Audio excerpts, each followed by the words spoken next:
ये फर्क है। अच्छा, फिर आप बोलेंगे कि हमने मुल्क में कानून बना दिया, चाइल्ड मैरिज एक्ट बना दिया। बिल्कुल बनाया, मगर क्या यह सच नहीं है कि चाइल्ड मैरिज एक्ट में 84% चाइल्ड मैरिज होती है हमारे हिंदू भाइयों की? कानून तो आप बना दिए। अच्छा, ऊपर से और एक बात देखो आप, जब चाइल्ड मैरिज हो जाती है, मैरिज खत्म नहीं होती, वॉइड होती है, वॉइड होती। यही तो बता रहे हैं। हम ये नहीं कह रहे कि मुसलमानों में कमजोरियां नहीं है, यकीनन जहेज की लानत है जैसा सब जगह पर है, यकीनन हमारे बहनों को बच्चों को और उठाना है जैसा कि सब जगह पर है, मगर आपको सिर्फ इस बात की फिक्र है, आप हमारी शनाख्त को हमसे छीनना चाहते हैं। अब और कुछ नहीं है आपका। रिजर्वेशन आप नहीं देना चाहते, नहीं मजहब के नाम पे नहीं देते, मगर मजहब छीन के पूरा ताकतवर बनाना चाहेंगे आप। रिजर्वेशन तो महाराष्ट्र में नहीं देंगे, नहीं मजहब के नाम पे नहीं दे सकते, मगर हम मजहब की शनाख्त छीन के तुमको ताकतवर बनाएंगे। ये कौन सी मिसाल है बताइए आप?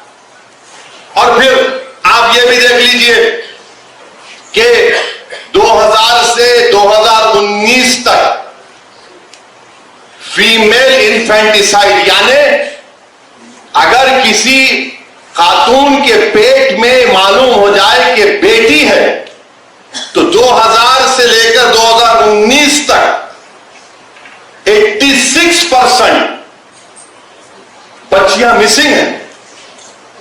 यानी उत्तराखंड की जितनी आबादी है, करीब उतनी आबादी उनके बच्चियां मिसिंग है। कौन जिम्मेदार है उसका? वो तो आप कानून तो बना दिए। अच्छा, सेक्स रेशियो आप देखो मुसलमानों का दूसरे रिलीजन के साथ, सबसे अच्छा सेक्स रेशियो मुसलमानों का है। तो ये चीजें हमको आपको समझने की जरूरत है। मध्य प्रदेश में हमारे आदिवासी, शहरी आदिवासी खड़े हुए वो। अच्छा, मैं चाहूंगा कि देवेंद्र फडणवीस जरा महाराष्ट्र के ट्राइबल एरिया में जाके बात करें यूसीसी की। शिंदे चले जाए, अब तो 3 in 1 हो गए, अजीत पवार भी चले जाए।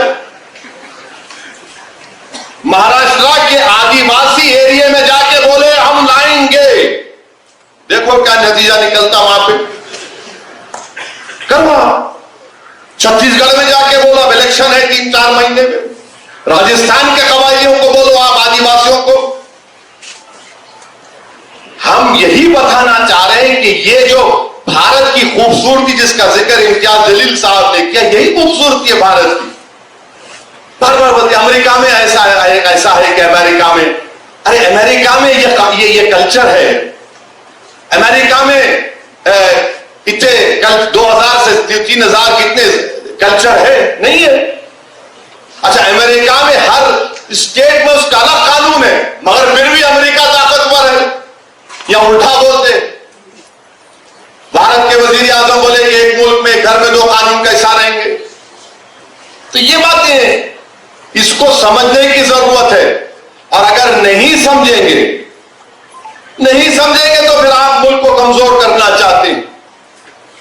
और फिर किसी एक टीवी चैनल पे बोले कि हम एक सर्वे करें, 8000 औरतों का सर्वे करें।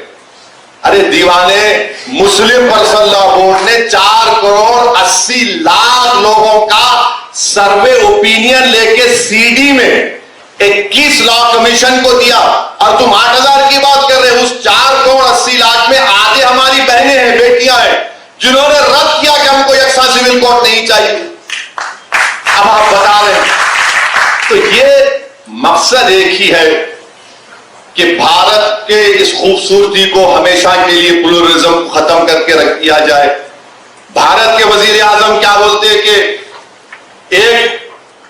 एक भारत एक इलेक्शन, एक भारत एक टैक्स, एक भारत एक कल्चर, एक भारत एक मजहब, एक भारत एक शनाख्त।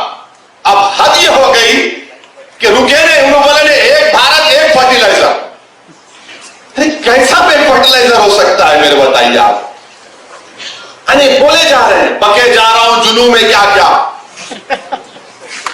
और सामने बता रहे हैं मुल्ला जी को मुसलमान, देखो इनको हम सबक सिखा, नहीं, आप सबका नुकसान करने वाले।